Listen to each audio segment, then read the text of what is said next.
Inselmilkom. Il-Malt Independent on Sunday ħarġet storja esklusiva li segwejt b'interess. U dan għaliex kien rapport li pratikament ċaħat allegazzjonijiet serji li saru minn gazzetta barranija fil-konfront ta' pajjiżna. Il-Gazzetta Taljana alla Repubblika ppubblikat storja bħala parti mid-Daphne Project. Din il-gazzetta allegat li hemm kollogs fidejn l-inkjesta maġistarjali u li dawn allegatament juru li fil-31 Ottubru 2016 persuna ċempel lil Daphne Caruana Galizia wara li din ippubblikat storja fuq u brabta ma' kontrabandu ta' żejt. L-allegazzjoni kompli tgħid li malli dan l-individwu qata minn ma' Caruana Galizia ċempel il-Ministru Chris Cardona. U eżatt wara li l-wieħed mill-akkużati fil-qtil ta' Caruana Galizia. Kienet storja pubblikata minn ġurnal barrani li għalija kellu l-ħsieb biex b'xi mod jimplika lill-Gvern fid-delitt makabru li seħħ sena ilu. Rajtu mbagħad b'attenzjoni wkoll l-artiklu tal-Gazzetta Maltija, The Malt Independent on Sunday. Din irrapportat sorsi viċin tal-inkjesta maġisterjali li konfermaw li mhu minnu xejn li jeżistu dawn il-kollogs.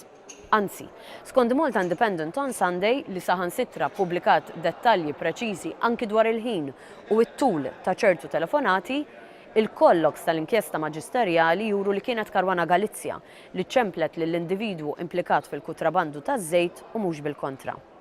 Skont il-kollogs li kwotat din il-gazzetta, qatt ma saret telefonata lill-Ministru Chris Cardona. Jiena dejjem sħaqt u nkompli nisħaq li l-proċess ġudizzjarju għandu jieħu l-kors tiegħu. Nemmen li allegazzjonijiet iridu jkunu ibbażati fuq il-fatti. Bir-rispett kollu, hawnhekk qed nitkellmu fuq implikazzjoni fi qtil. Għal darb'oħra twadbet allegazzjoni kontra pajjiżna li issa jirriżulta li kienet falsa. U jiena li dan mhuwiex aċċettabbli. Meta nitkellem dwar orkestrazzjoni kontra pajjiżna, nirreferi għal strateġija koordinata li l-għan tagħha huwa li jagħmel ħsara lil pajjiż bit-tixrid ta' informazzjoni skorretta mhux minnha u anke falsa. Jiena nerġa' nappella l prudenza. Kemm il-medja li bla dubju għandha tibqa' tagħmel xogħla b'awtonomija sħiħa. Kif ukoll mid-delegazzjonijiet li jiġu f'pajjiżna u jaqbdu jaslu għal konklużjonijiet li wara insiru nafu li kienu mibnija fuq allegazzjonijiet li lanqas huma veri.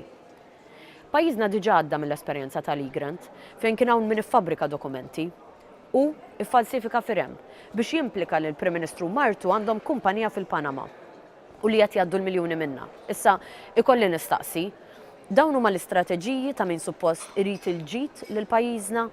Dawn huma l-istrateġiji ta' min suppost jemmen fir-rule of law? L-istituzzjonijiet ta' pajjiżna din jaħdmu biex min kien involut fil-qtil ta' Caruana Galizia iħallas għalih.